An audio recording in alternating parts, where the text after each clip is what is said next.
സല്ലല്ലാഹു അലൈഹി വസല്ലം. അല്ലാഹുമ്മ സ്വല്ലി അലാ മുഹമ്മദ്.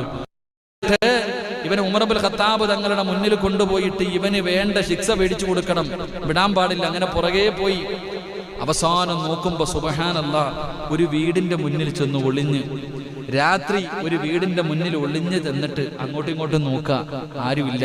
പടച്ചോനെ അനുവാദം പോലും ചോദിക്കാതെ അകത്തേക്ക് വാതിൽ തുറന്ന് കയറി. അപ്പൊ ഈ സഹാബി ഇങ്ങനെ പുറകിൽ നിന്ന് നോക്കുക, ആരാ അല്ലാഹ് പടച്ചോനെ, നിങ്ങൾ അരിച്ചിക്ക് രാത്രി ഒറ്റയ്ക്ക് ഒരു വീടിന്റെ അകത്ത് പതുങ്ങി കയറാ. നമ്മളാണെങ്കിൽ പോയി പിന്നെ മരത്തിൽ കെട്ടിയിട്ടിട്ട് ഇടി മാത്രമേ അകത്തുള്ളൂ. അലച്ചിക്ക് അല്ലേ? ചരിത്രം പഠിച്ചോ? നാട്ടുകാരെ വിളിച്ചൊന്നുമില്ല. ആ സഹാബി അബൂ തൽഹ റളിയല്ലാഹു തആല ഇങ്ങനെ വാതിൽ അങ്ങോട്ട് തുറന്നിട്ട് പതുക്കെ അകത്തോട്ട് കയറുമ്പോ ആ വീടിന്റെ അകത്ത് കത്തിച്ചു വെച്ചിരുന്ന വിളക്കിന്റെ വെളിച്ചത്തിൽ ആ മുഖം കണ്ടു. ആരാ?